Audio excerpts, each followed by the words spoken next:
we move on to the next session, which is the US legislation update. The quarterly meetups has a traditional panel here, moderated by either Bill Pascrell, Jeremy Kleiman, or Martin Lichka. We don't know. We will see now. So thank you, guys.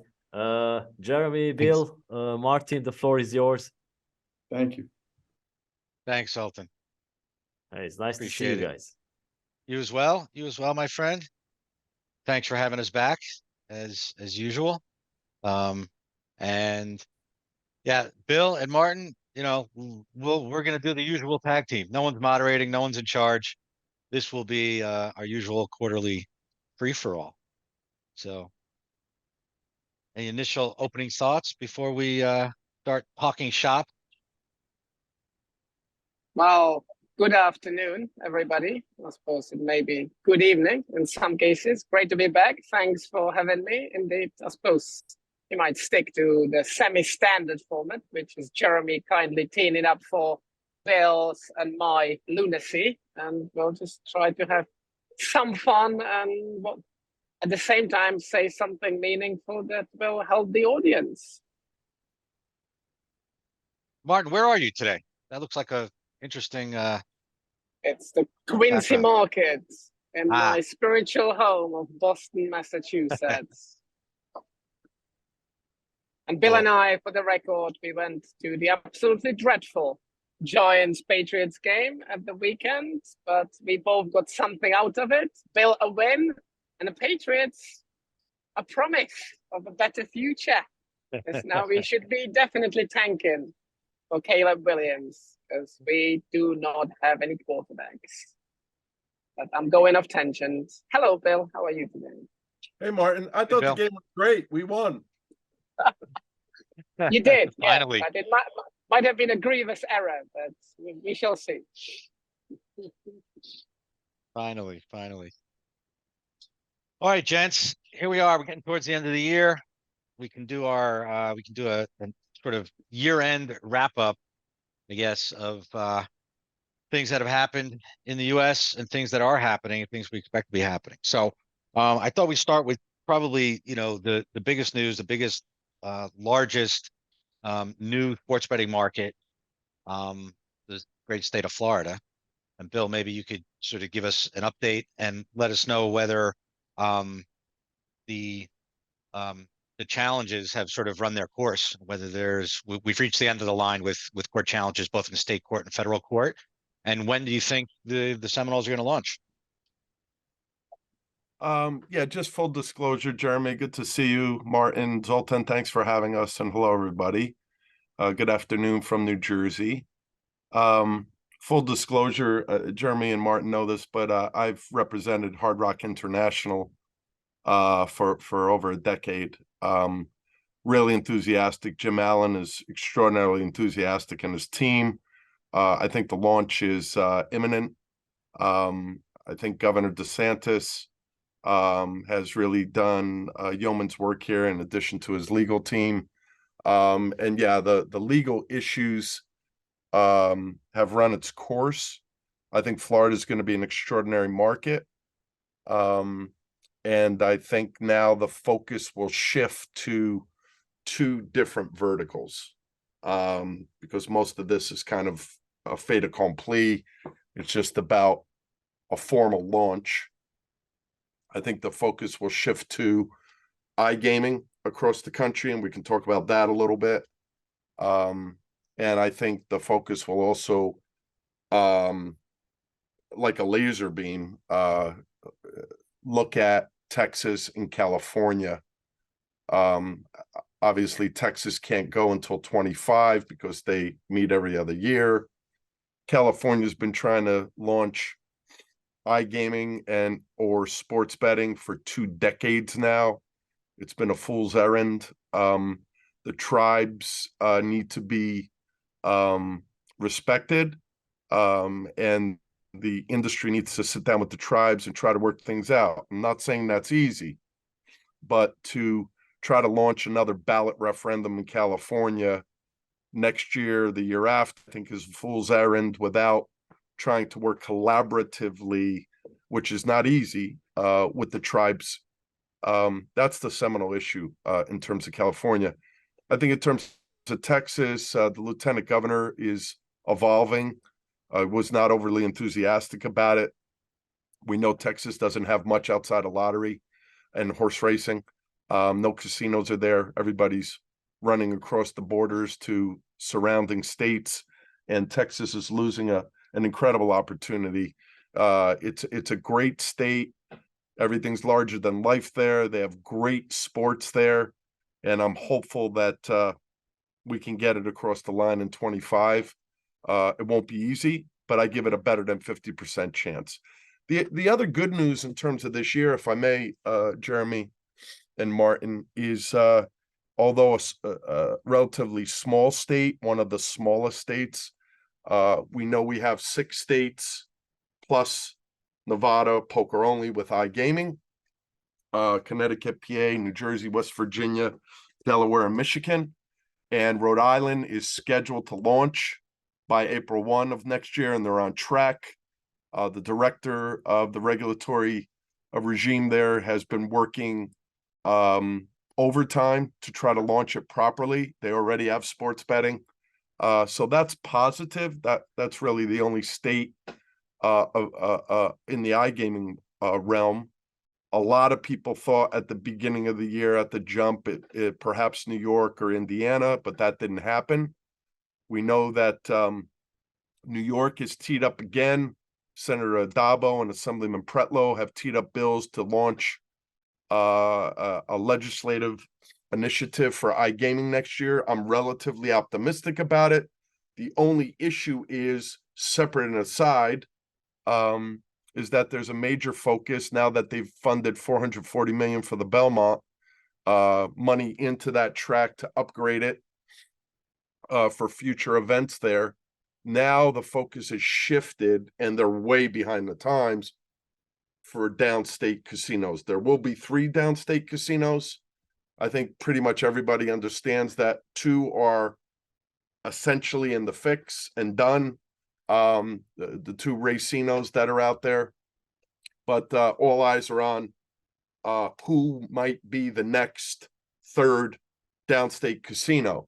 That has a lot of impact on the bordering states, particularly Connecticut and New Jersey, because if they don't do something to transform the brick and mortar industry there, they're going to lose quite a bit, because about 24% of attendees, I'm talking about brick and mortar butts in the seats in Atlantic City, come from New York. So that is taking a little bit of the oxygen out of the room. But I also think that New York is nimble. Governor Hochul is supportive of it. If it reaches her desk, she will sign an iGaming bill. But the legislature is not quite there yet. They're going to start moving this along with the budget process in hopes that by May, June, they can get this across the goal line. If they don't, they're going to continue to fight for it. But that's the kind of, I think New York is probably one of the more likely states to go. Indiana is also looking at it again, in addition to Kentucky, Maryland, New Hampshire, and Illinois. I think Director Fructolo in Fruchter in Illinois is extremely enthusiastic about it, but obviously the legislature has to act. So I think there's great possibilities. I also think, and I'll end with this, Jeremy, because I think it's important, there still is not a recognized industry organization. What tends to happen is all the operators go into these states and they tend, not axiomatically, but they tend to talk about, competitive advantages for themselves, when really what they should be doing is pushing iGaming in a proper way, like has been done in PA and New Jersey and West Virginia and the other states, and then let competition prevail. So, I'm hopeful that the industry will come together to have a more formalized industry-wide strategy to push this, because if we spent, 10% of what was spent in California, I think we might have a couple of other states on board for iGaming, and we all know that iGaming is far more profitable. Martin, what say you?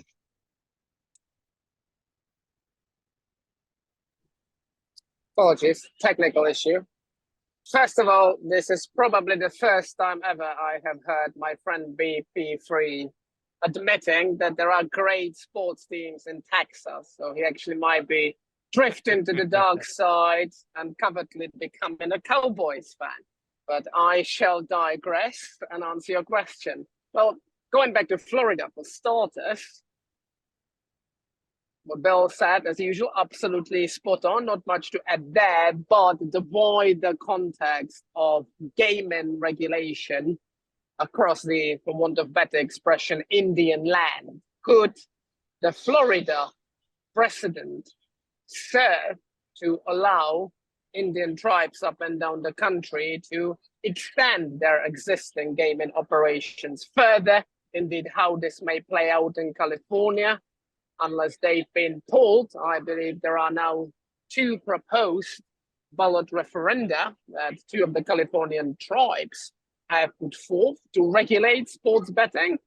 They would appear to have triggered, if not a civil war, then at least a disagreement, if not a skirmish within the tribal community there, because the biggest tribal organization in the state of California is opposing those proposals, and so on and so forth. So that's really just to illustrate that the tribal gaming issues all sit in this wider context as to what will be, what will not be allowed. The bottom line being that tribes still need to agree compacts with the states where they are based in. At the same time, as I've already said, the Florida precedent and the hard-fought and won victory of the Seminoles might actually be helping in that regard.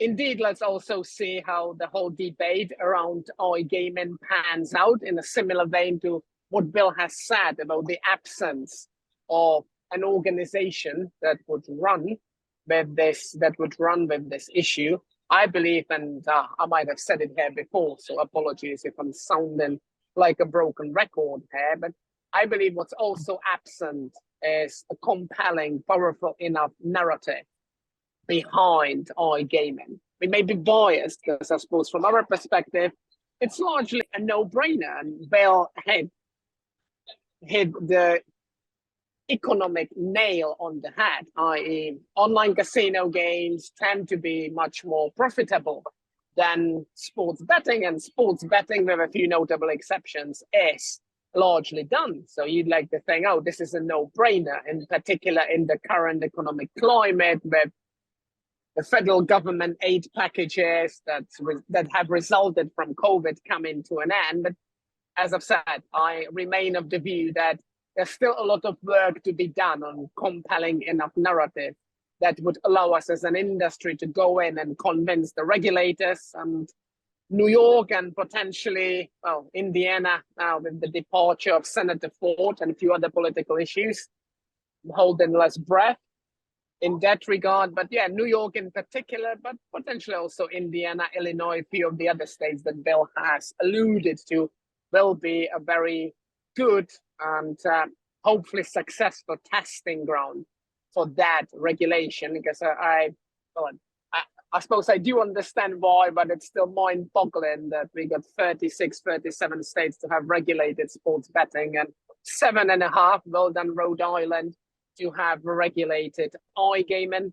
And then most definitely, and we always talk about that, but for a very good reason in terms of other themes that will permeate next year, the whole consumer protection piece, and it's actually spilling over into the even still nascent debate around where to draw the proverbial line in the sand between DFS, games of scale, price picks based games, and what have you, and gambling and betting. That, in my view, will be another critical theme that we all will be tackling and addressing in 2024.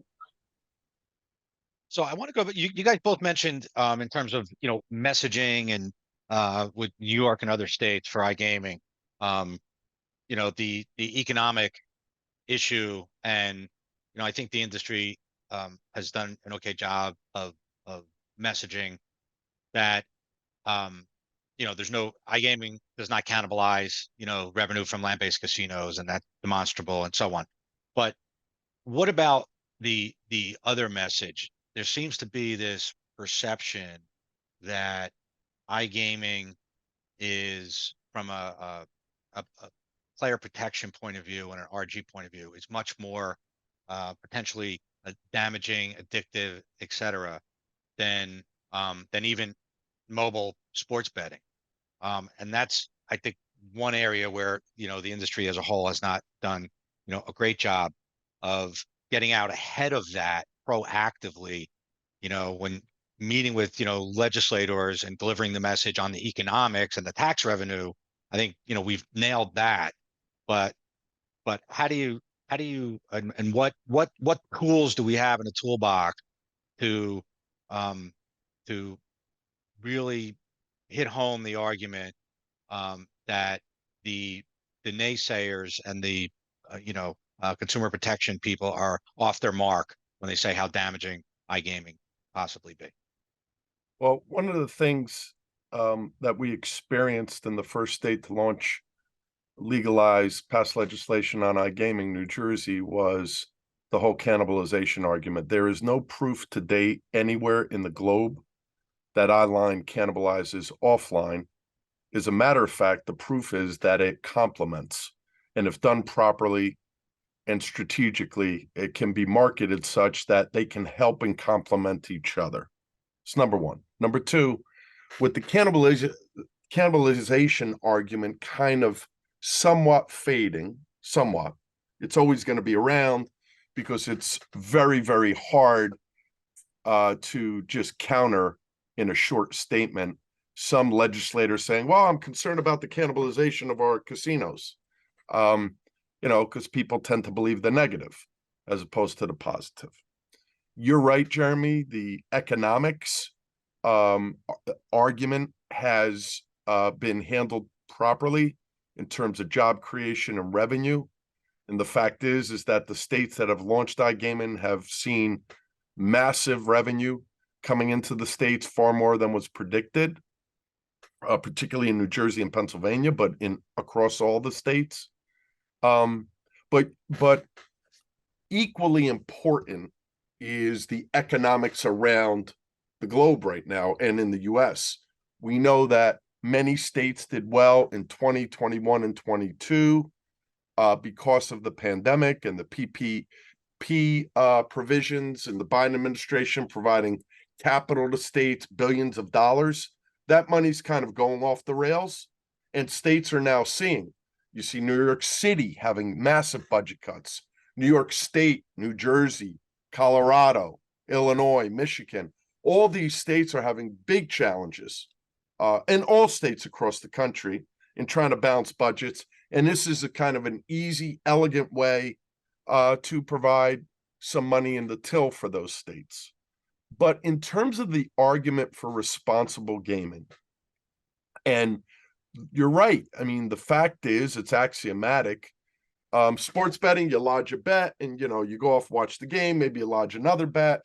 But when you're talking about casino, you could just sit there and keep, ringing the bell, and placing wagers every few seconds as you spin or roll. And so what I like to say, and I don't think the industry's done a spectacular job at coming around this in unanimity, is that the best way to attack and penetrate problem gambling is to legalize it. Because in every state in the nation, from California to New York, down to Texas and Florida and everything in between, we know people are betting on black market sites. And there's no regulation there. There's no policing there. There's no monitoring.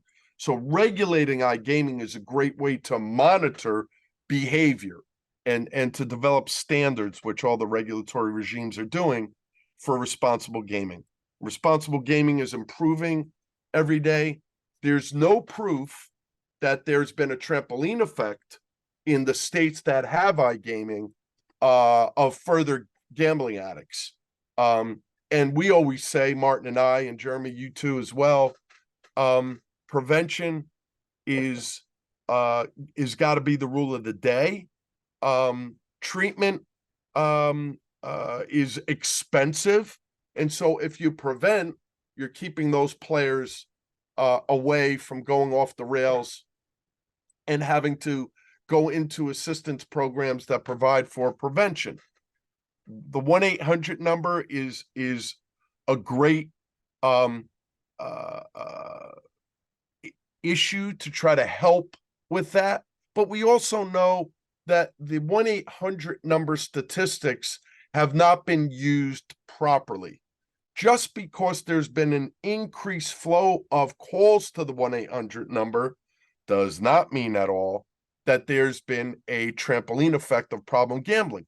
A lot of those calls, upwards of 40% of them, happen to be for technical issues. People just say, oh, I'm having issues with the app. I want to cash out. I need technical assistance. They call the 1-800 number, right? And so we know that oftentimes a lot of the folks involved in RG, not on the operator side, use those statistics to scare, and it's not really proper. We're hoping that facts will prevail.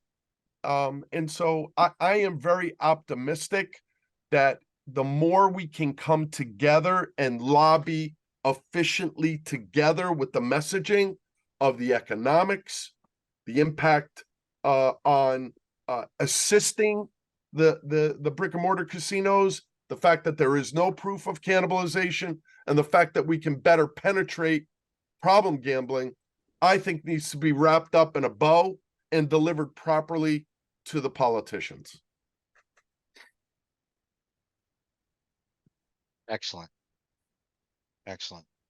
So just on the RG point, I saw something recently, a survey of RG policies by different state regulators, and there seems to be like there are inconsistencies. And just one thing that jumped out at me, it was in the context of online sports betting, is there are like 5 or 6 or 7 U.S. states that don't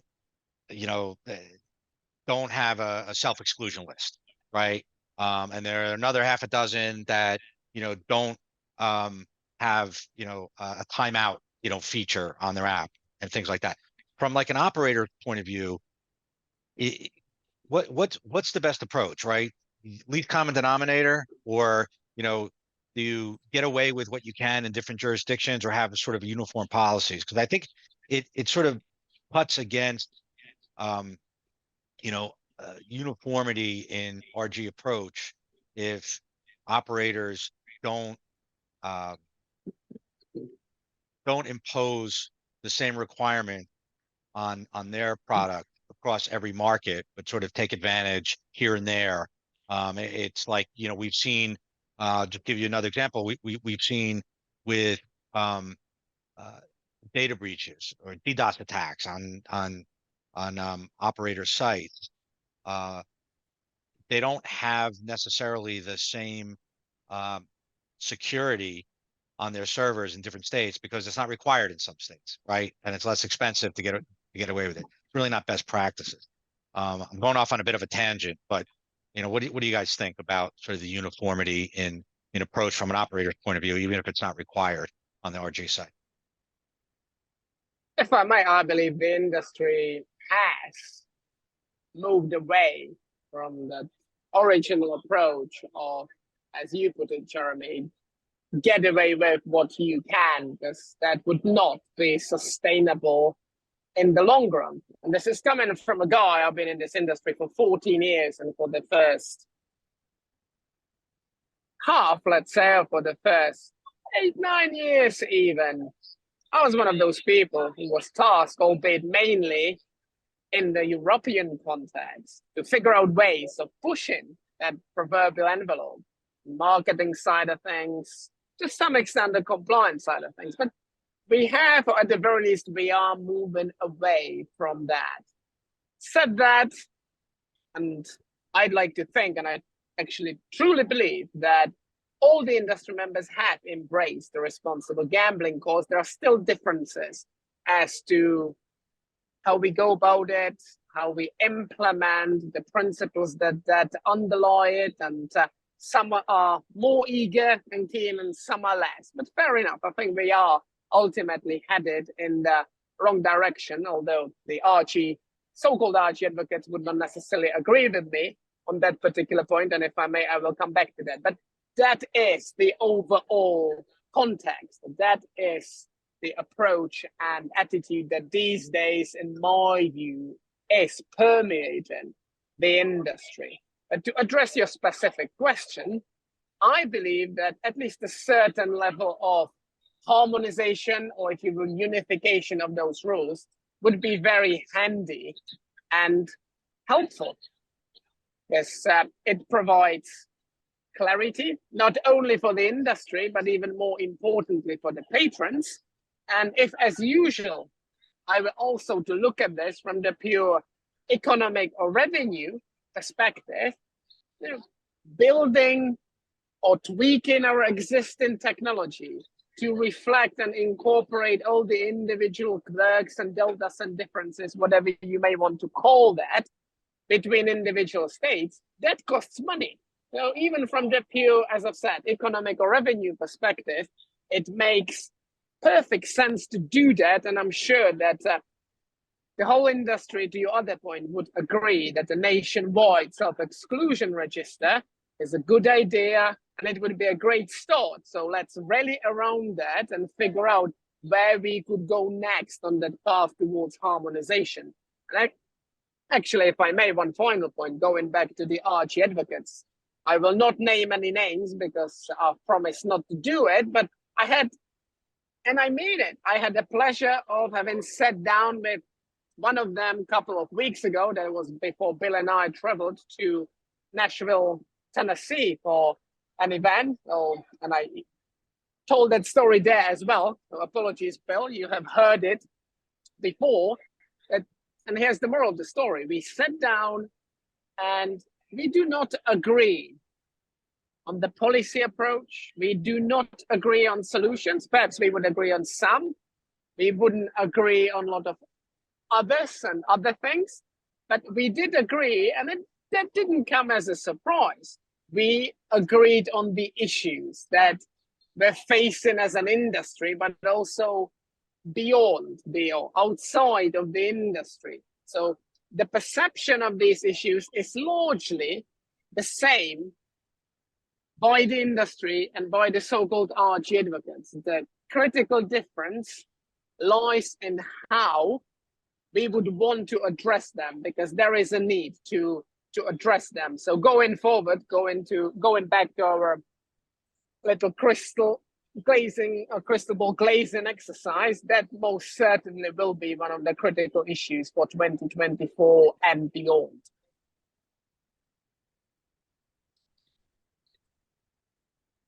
Okay, thanks for that, Martin. Hey, before we jump to the next topic, I just want to go back. There was a question that a viewer posted around going back to New York and the bidding process for the downstate casinos. There was recently a push to change and simplify the zoning in New York City to make it easier to get these projects zoned. So the question is, Bill, maybe you have a view, what impact that's going to have on the process of obtaining the licenses in New York, and really more importantly, the timing, right? Because this process is so convoluted the way it's been structured to this point in New York, with multiple layers of review, community review, zoning, and so on. Just any thoughts on that before we move on? Yeah, I saw the question. I think this is positive because it'll help accelerate once the applicants are selected. I mean, this is post decision making. We were supposed to, I was with Governor Hochul and many other governors in Atlantic City for the National Governors Association meeting in July, and Governor Hochul is pushing hard. It's not easy. It's easier to cast aspersions or to criticize. They were supposed to have by October the full selection process and soon thereafter the initial decision. That's now pushed off till next year. The fact that the New York City Department of Planning introduced this new measure aimed at simplifying the application process for casinos in New York City is great.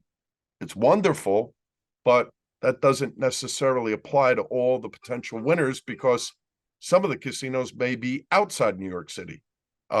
We know that assuredly at least one of them potentially will be in New York City. That will help the process once the decision making is done. But I think more broadly for this, for the hipster group, because they're more focused on iGaming, this helps the process because the sooner we're able to move along and get the 3 applicants awarded, the quicker the state will be able to refocus their attention now that the Belmont 440 million's been done. And when the casino downstate issue is done and on its way, it will help the legislature and the governor to refocus on iGaming. And by the way, don't forget, once those 3 casinos sites are selected, they have to go through the local planning process wherever they might be. This just helps accelerate that process further. I think the soonest we could see a casino open in New York, and I know many involved will disagree, but I don't think we'll see a casino open its doors until 26 at the earliest. I think that's fair. And that would be some really fast construction Correct. to get it done on that timeline. Okay. Hey, I wanted to, I had a client ask me a week or so ago about wasn't specific to an iGaming product, but it was about incorporating AI into an online product and specifically the use of bots to interact with players for this particular type of product. So I want to talk for a second about RG and responsible gaming. They are one and the same. I meant RG and AI, artificial intelligence, right? So we know there's some regulators have been pushing the industry to embrace AI as a tool for detecting player behavior and that kind of thing, and as the impetus for player engagement when the player may have a problem. I just off the cuff, just wanted to get your thoughts on the use of bot to interact with a player and whether you think this has legs. So an iGaming operator, for example, uses AI or manual tools to detect player behavior. We think this player may have a problem, rather than engaging with a customer service rep or an RG specialist, on the phone, using, a chat bot that's programmed to ask the right questions, interact with the player, refer them to help, etc. You think that, just put your entrepreneurial hats on, do you think that type of product or the use of bots in that way has a future? Well, Martin, frankly, I believe it would lack the necessary human touch. Now, the bots may cater to some basic functions, and thanks God, I'm not an addicted gambler, but only last night I was trying to change, and there's method to this madness, a delivery address for one of my FedEx packages, and for the life of me I couldn't, because the machine I talked to just didn't follow my instructions. It might have been my fault, but that's an example of what I mean by saying, well, it may be able to deal with some basic, albeit essential, but still basic tasks and address them. So it might, in other words, it might depend on the scope of the potential issue. So there may be some use, but I can imagine, and that's the psychological perspective, and that's why I've alluded to my own experience with the FedEx chatbot and chatbots. So that I was only getting annoyed because I couldn't get where I wanted to get when talking to the machine, for want of better expression. I think having AI already at this stage, having machine learning and prospectively and progressively AI built into the detection systems, that's a great thing.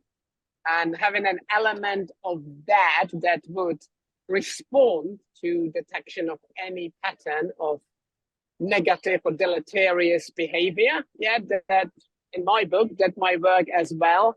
But I'm a firm believer, as I've said, in the need of having a human being at the other end of, be it a phone, be it a live chat, be it an email or face-to-face interaction. So that, in my view, as I was saying, can't go away. You know, Jeremy, we all know that AI has limitations, but there are also some extraordinary benefits. I agree with everything Martin said.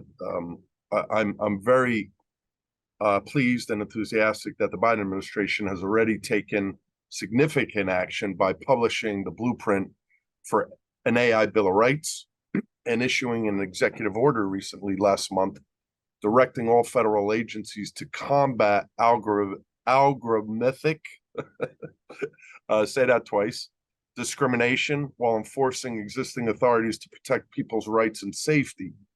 There is no substitute when somebody is dealing with a mental health issue like gambling addiction than to have that personal interaction. I don't believe a computer solves those problems. I do understand the commercial benefits to having less people, right, in your call center, but you should not be trying to budgetize RG. RG needs to be explosively customized and personalized. We're a long way away from perfecting AI. It's an evolving process, just like the process of trying to treat gambling addiction. Sure. All right. What about advertising restrictions, guys? Have there been any developments lately that are worth noting or talking about, or are things status quo? It was just on my list of topics in case there was any updates. Well, I see Martin smiling. We know that Martin and I have been working vociferously on collaboratively and elegantly, yet forcefully, trying to educate politicians. Recently, we were in Washington, Martin and I, to meet with Congressman Tonko. You know, Jeremy, perhaps the industry is not that aware of it or is not taking it seriously, but Congressman Tonko dropped a bill in January of this year in the new session that would ban sports betting advertising. We believe he is well intended. He is a mental health advocate. His heart is in the right place, but we know the pathway to hell is often paved by good intentions. The bill would not have any significant material impact on what he's trying to accomplish. We've explained that to him. We think that advertising, affiliates, marketing is a great way to educate folks on responsible gaming. So to ban ads would only benefit the black market. We know that, right? People will just 100%. not be educated on where the legitimate licensed sites are. And we also know that the black market, I won't get into names, but the black market could care less about RG. They could care less about compliance or any of those issues. They don't have them. They don't pay tax. They just take money from folks and double down. And so we're hopeful that Congressman Tonko's bill will be a call to arms to the industry to better educate regulators and politicians. We know that the bill, although it's a Democrat, Tonko hails from Saratoga, where the racetrack is. He's been there a long time. He's a very reasonable individual. He's not looking to hurt anybody. He believes that this is a way to impact problem gambling. We disagree with that. We had a debate with him in Saratoga in August, which was great. Deputy Director Ragacki and I debated him on the issue in addition to some others. But we also know that states like Massachusetts are exploring other advert bans. I don't think that's a solution. Banning advertising is not going to accomplish anything other than allowing the black market to thrive. Well, my three points. First of all, although I have today, but we don't need to go too far, our home state of New Jersey is once again leading the nation when it comes to yet another sports betting and iGaming related topic, in this case advertising. The latest guidance, at least in my view, addresses the two critical issues that we've encountered and we're still facing. And that is volumes of advertising. So ultimately, going back to my previous FedEx analogy, just may get a little annoying to have sports betting adverts on TV all the time. So take a look into it, consider whether, at the very least, in some of the more mature US markets, this is still required. Although I appreciate that to some extent, the advertising is and has to be nationwide. So it may not be that straightforward, but I would put that forth as food for thought or consideration. And of course, secondly, no misleading messages. I've said it here before. If an operator is offering a free bet, then it's meant to be free. There's no such thing as a risk-free bet, but there may be free bets. Allow the patron to draw the free benefit in return of engaging with you in one way or another. So that's the first point. To Bill's point, very important point, essential, about continuous education. I'm pleased to see that additional RG education initiatives keep mushrooming. The affiliates, or at least some of them, got together and put forth a set of RG principles that they will abide by. Leading broadcasters in the nation, supported by the leagues, supported by the leading operators. They've just launched a new responsible gambling themed and related TV campaign. Is it perfect? Well, it's not, but it's something. It's great to have it, and we can work on that. So it's a great start. And I suppose finally, to make it slightly circular, and linking it back with the debate that we've been having with the likes of Congressman Tonko.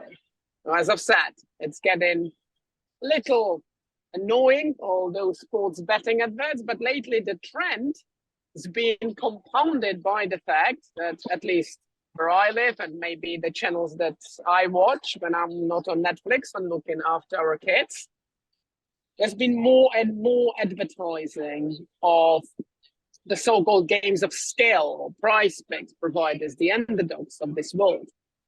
Again, they have an absolute right to do it. It's their First Amendment right. But as I've said, in my book, all this needs to be addressed as a complex body of an issue. Because otherwise, it may spiral out of control. And sadly, and this is something that we definitely need to avoid in this country, we may be facing UK-like issues. And I will brush the whole white paper and regulatory shebang aside. But some of the viewers may recall, and the two of you most certainly do know that, I lived in London for 12 years. And at one point, literally, not every other, but every single advert, halftime of a soccer game was a sports betting advert. And that definitely mobilized not just the so-called RG advocates, but it also incentivized the good folk of Britain to raise hue and cry, and the rest is history.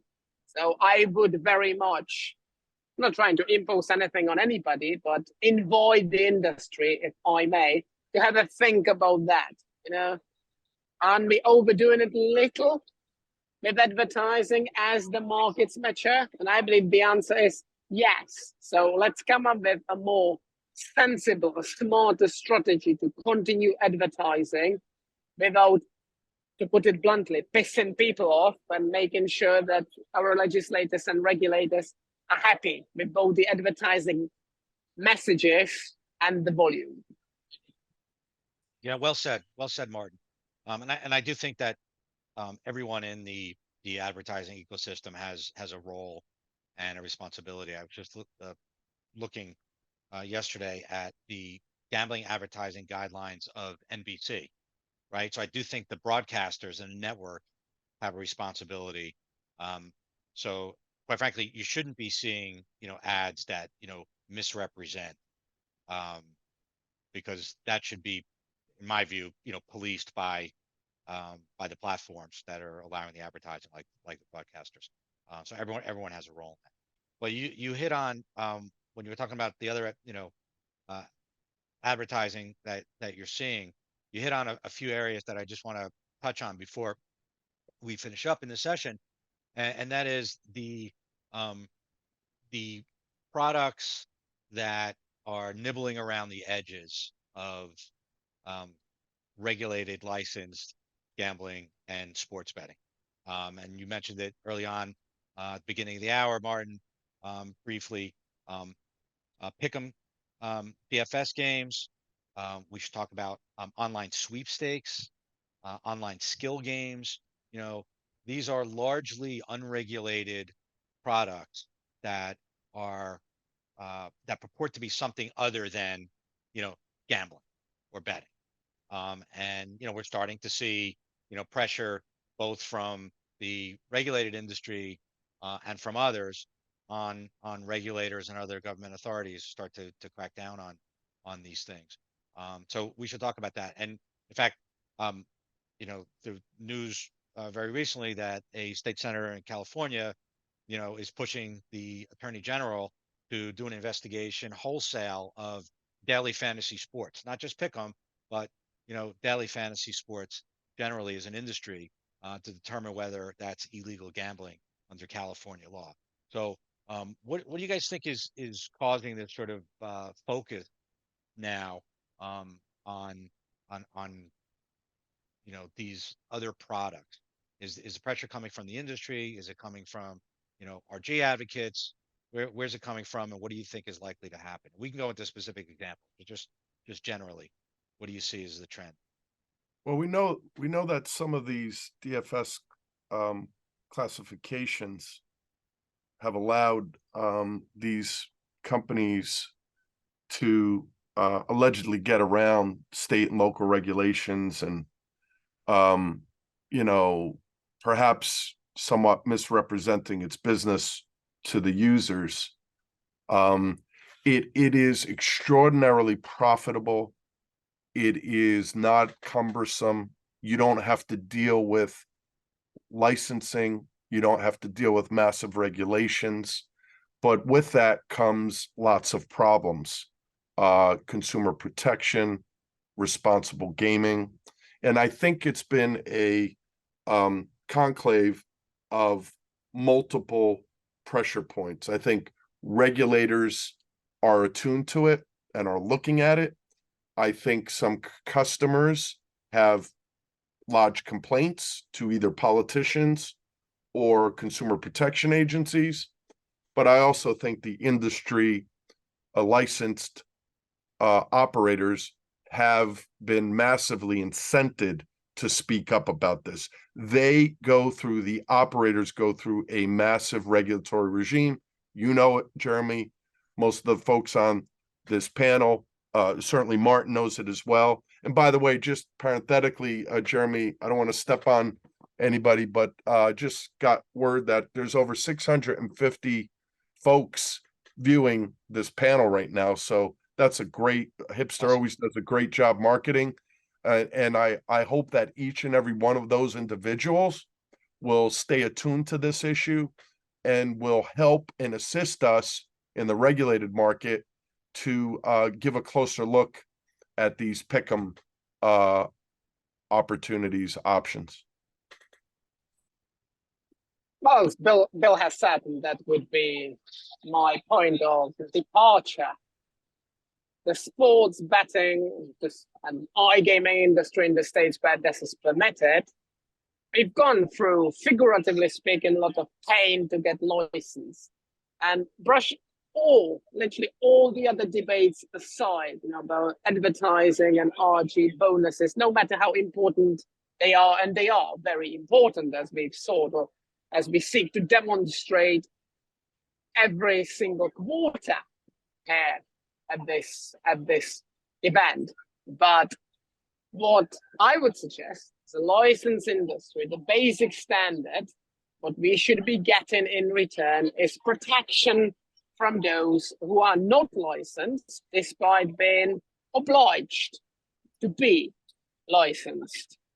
Be it the black market, or be it those, who may be lurking in the shadows of the outskirts. And as I've said, this is coming from a guy who, for years and years, we're trying to push the envelope for operators that operated from offshore locations. I'm not talking about Curacao, but whether Malta, Gibraltar, much more legitimate regulatory regimes. But times have changed. So that would be my first point. And I would add two considerations to Bill's long and accurate list of triggers for this issue, and that is the blurred lines.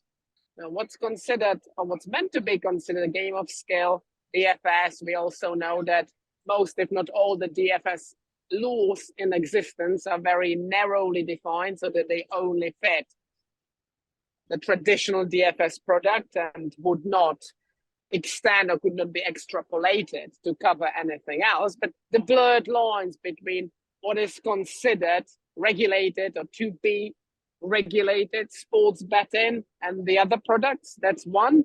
And I suppose also the usual practical and economic perspective, taxation. How do these products get taxed, if they do get taxed at all?